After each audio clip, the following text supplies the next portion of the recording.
Artificial intelligence यानी AI. ये शब्द तो आजकल हर कोई सुन रहा है। हाँ बिल्कुल, एआई एआई एआई हर तरफ। पर ये हमारी जिंदगी में असल में मतलब कहाँ तक पहुंच गया है, आज इसी पर थोड़ी गहराई से बात करते हैं। हमारा स्रोत है एआई सहायक या नियंत्रक। अच्छा विषय।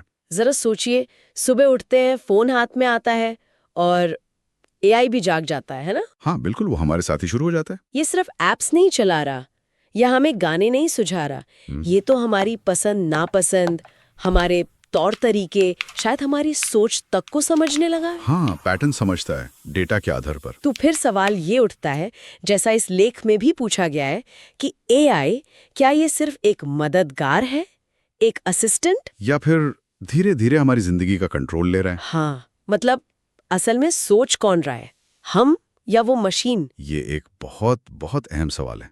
चलिए देखते हैं इसे।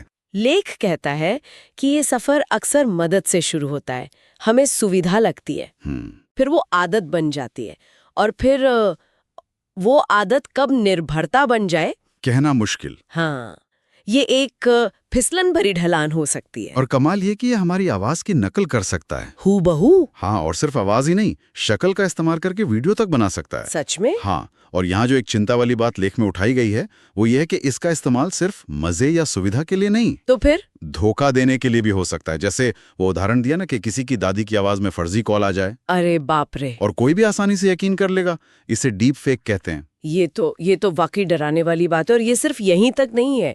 लेख बताता है कि इसका दायरा तो बहुत तेजी से बढ़ रहा है। हाँ बिल्कुल, जैसे खेती में कैसे?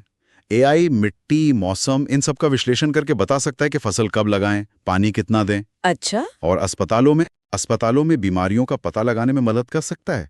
ऐसे पैटर्न्स देख सकता है जो शायद इंसानी नजर से छूट जाएं, इलाज भी सुझा सकता है। और स्कूलों में भी शिक्षक बनकर? हाँ, दावा तो यही है कि बच्चों की जरूरतें समझेगा, उनकी रफ्तार से सिखाएगा। संभावनाएं तो बहुत है। बिल्कुल, लेकिन यहीं पर लेख एक अहम डर भी जाहिर करता है। डर? कैसा डर? कि अगर ये सोचने वाली मशीनें जो लगातार सीख रही हैं, अगर ये सोचने लगें कि इंसानों की जरूरत क्या है। ओह, मतलब अगर वो हमें ही गैर जरूरी समझने लगे? हाँ, क्या ये मानवता के लिए खतरा बन सकता है? ये एक बहुत बड़ा सवाल है। ये तो साइंस फिक्शन जैसा लगता था, पर अब हकीकत के दरवाजे पर दस्तक दे रहा है।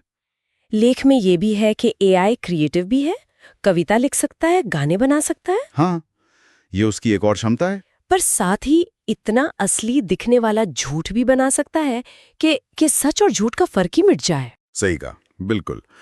इसीलिए ये समझना जरूरी है कि ये सिर्फ खतरा नहीं है। अच्छा। हाँ, लेख ये भी कहता है कि अगर हम इसे ठीक से समझें, सावधानी से इस्तेमाल करें, तो ये वरदान भी हो सकता है। वरदान कैसे? सोचिए, जो देख नहीं सकते उन्हें देखने में मदद, जो सुन नहीं सकते उन्हें सुनने में, बीमारियां होने से पहले रोकना, किसानों की मदद। हाँ, ये तो है। संभावनाएं वाकई बहुत हैं। अपार हैं। तो फिर इसे क्या कहें, अच्छा या बुरा? देखिए, लेख का नजरिया बड़ा दिलचस्प है। वो कहता है एआई ना अच्छा है ना बुरा। तो फिर ये एक औजार है, एक शक्तिशाली औजार। और जैसा लेख में कहा गया है, ये आईना है हमारी सोच का। हमारी सोच का आईना? मतलब इसका भविष्य इस पर है कि हम इंसान इसके लिए कितने तैयार हैं, हम इसे कैसी दिशा देते हैं।